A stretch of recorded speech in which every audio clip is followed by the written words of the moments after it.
Ashama harka fuunee daawwattoota YouTube Saaq Zeenuu hundi keessan akkam fayyaa keessanii jirtu warri maatii kiyyan taane subscribe gochuudhaan maatii kiyya ta'a. Egaa guyyaa har'aa oduuf odeeffannoodhaa fi wannan haala siyaasa biyya keenya keessa jiru akkasumas oduu gaddaa onnee nama cabsu qabna. Kanarratti waan tokko waliin dubbanna. Egaa jalqaba oduu gaddaarraan ka'a.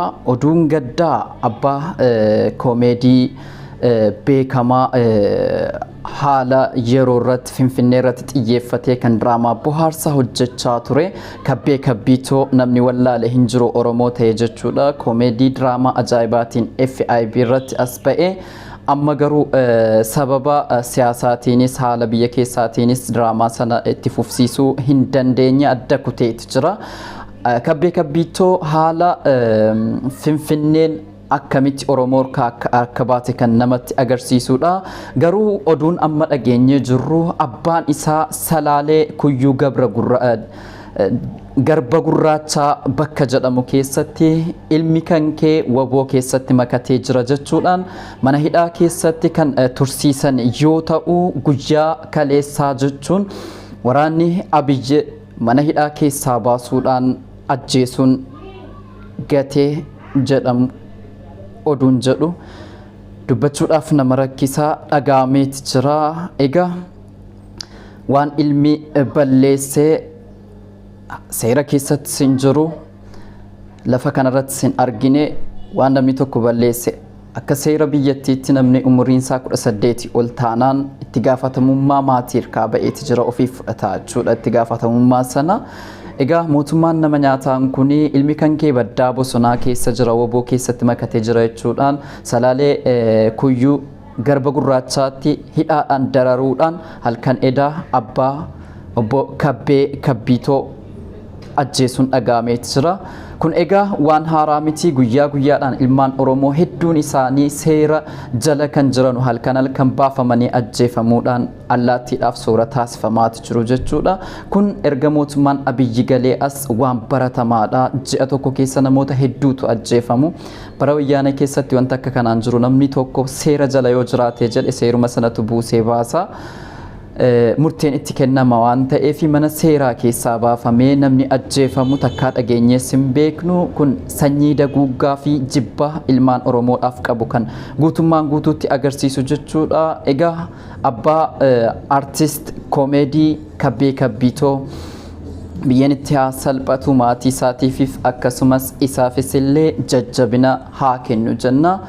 Egaa daawwattoota keenya wanni akkanaa kun baay'een isaa amma fakkeenyaaf hiriyoottan kiyya jechuudha kan waliin hidhamnee wajjiniin dararamaa turree dararaa dadhabee mana hidhaa keessaa achi ba'ee bosonatti seenee achi sana booda achi keessatti erga miidhamee ka'e ba'uudhaan wabootti osoo makatuu akkasumas qeerroowwan magaalaa keessaa konkolaataa keessaa fuudhamanii namoonni 8 limmuu keessatti eenyuma kana keessaa bakkee addabaabaatti ajjeefamuun isaanii ni yaadatama jechuudha. Achi keessaa hiriyoottan kiyyallee keessa jiru.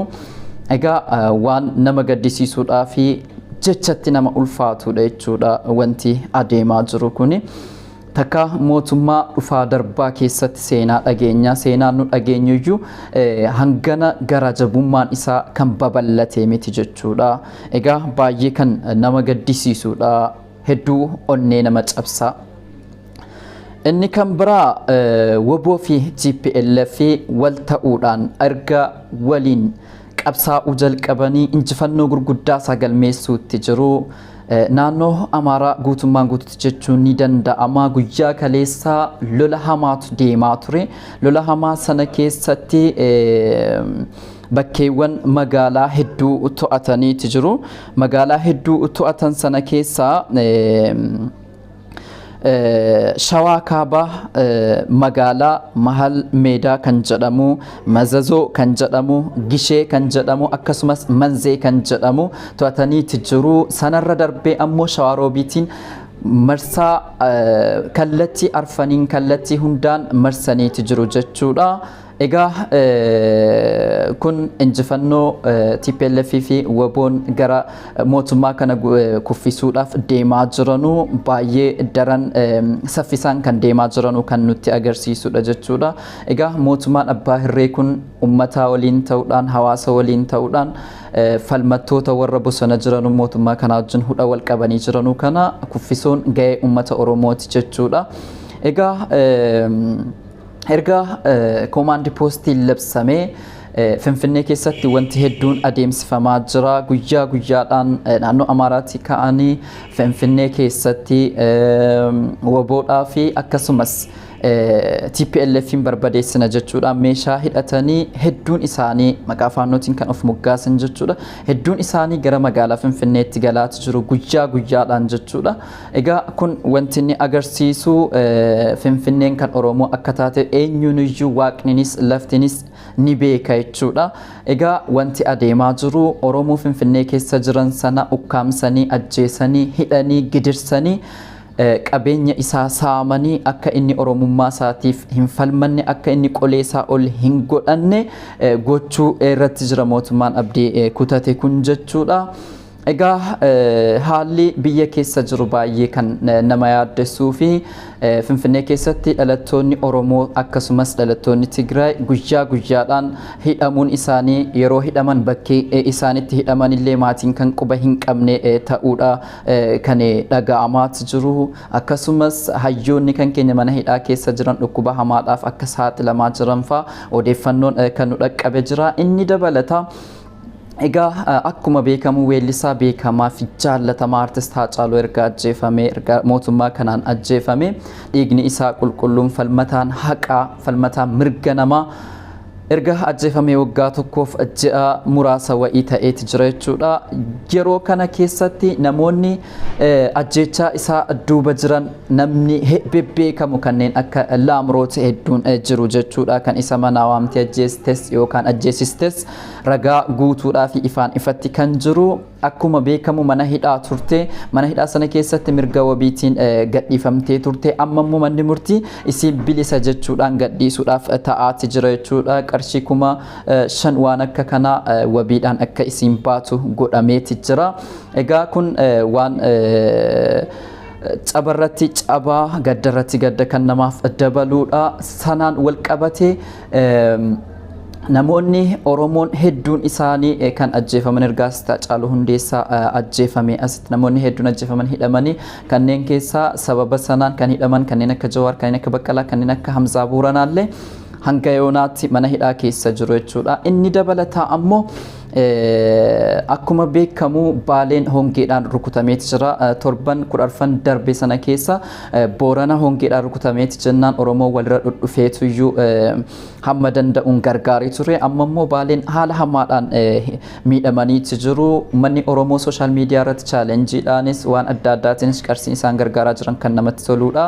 Akkasumas artist Galaanaa Gaaromsaa 30 gumaachuudhaan ga'ee isaa baatee jira. Uummanni Oromoo biyya alaaf biyya keessaa ammas uummata beelaaf hongeedhaan miidhamaa jiran kana bira dhaabbataa jira. Jabaannee haa dhaqqabnu numatu waliif dhiigaa numatu waliif birmata waan ta'eef kana irratti ga'ee guddaa kan taphataa jiru Ustaaz Raayyaa Abbaa Maccaatii fi waahillan isaa hedduu guddaa galatoomaa jechuu barbaannaa. Galgalaaf ganama hirriba dhabanii akka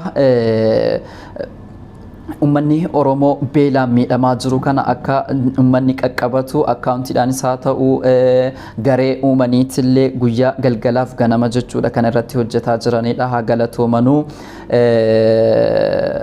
Ijoolleen Oromoo FB irratti haa ta'u miidiyaalee adda addaa irratti chaalenjii godhanii qarshii isin galchaa jirtanuu baay'ee kan namatti toluudhaanis gama kootiin akkasii. Gara dhumaatti ammoo oduu biraa keessaa baanee guyyaan har'aa anaaf guyyaa dhaloota kootiiti. Guyyaan gara lafaa kanaatti dhufeedha. Waggaa 27ffaa koo kabajachuudhaaf hin jira. Bagan dhaladhee bagan isiniif dhaladhe isiniin jedha. Hanga xumura sagantaa keenyatti waan waliin turtaniif guddaa galatooma. Sagantaa biraatti nan walitti deebinutti nagaatti.